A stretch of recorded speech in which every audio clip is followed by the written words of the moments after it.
just like San Diego, but the course will be outside Rangitoto, and as we know, you can get vastly different conditions, 25 knots. The stars of our show just going by on their float. Peter Blake and Russell Coutts, helmsman and, of course, manager of the Team New Zealand campaign. Brad Butterworth, the tactician. And the tactician on the backup boat in 1992, of course. Got to sail the last couple of races in the Louis Vuitton final. More Red Sox on the Octopus. Whoever's been producing the red wool has certainly been doing very well. Who was the shore boss, and Kevin Shoebridge, the reserve trimmer. What an amazing sight, downtown Auckland. Down there amongst them somewhere is our very own Susan Wood.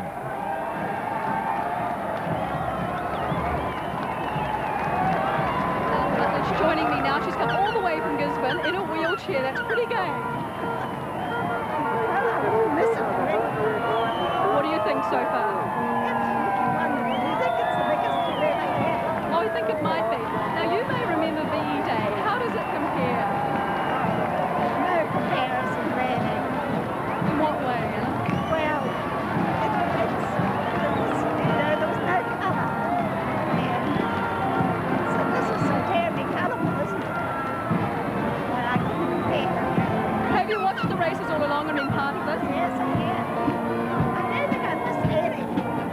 Do you have a special favourite amongst the crew? Because I see you've been looking eagerly for faces. Well, Brad wrote yes, I think so. Not too bad, is it? Alan, thanks very much. Have a wonderful parade. Thank you, Susan. Well, it certainly is a very colourful parade. The red, I think, is helping. It's good to see how many people are wearing black as well. Are they going to be New Zealand's colours from now on? Canterbury will be thrilled. Down the bottom of the waterfront area in downtown Auckland, still down around that viaduct area. It's going to be a very long parade, this one. Of course, it's finishing in Aotea Square for the formalities. Some of the younger people in the shore crew there. Yeah, got Neville, one of the boat builders there, with Morgan Trubovich, all part of the team. They will certainly be enjoying this one, especially after rubbing shoulders with some of the guns of New Zealand yachting for the past 5 months or so. Well, they're only just now turning into Lower Albert Street, so they've still got the Customs Street dogleg before they get into Queen Street, and the crowds are just thickening and thickening. It is the chance of a lifetime. The reason that people have come from so far away is going to mean so very much to those guys. I wonder if it's starting to sink in.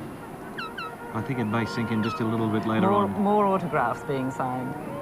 The children have been beside themselves with excitement. It's been good to hear that a lot of schools have let children off for the day. It's educational, you see.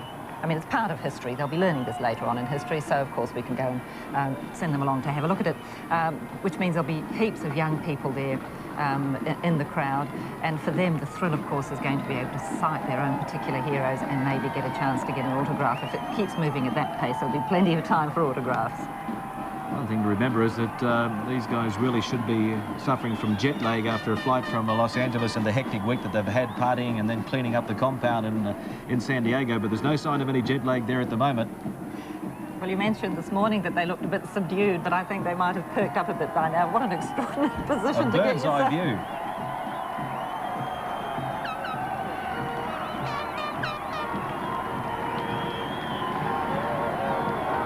It's going to be very hard for anyone to get a count on the number of people in downtown Auckland. You can see for yourself on this One Network News special. Streets are chock-a-block. There's the canyons of Queen Street as the crowds are edging forward. They're supposed to have been kept behind red lines, but I don't know for how long that's going to last. There'll be the excitement in Queen Street itself will be building, because they're going to be able to hear this coming from round the corner. All the offices have got people crowding onto the roofs, onto the balconies. I understand people in offices this morning kept being approached by people just coming in off the street saying, "Can I come and look out your windows, please?" or "Can I come and sit on your balcony, please?"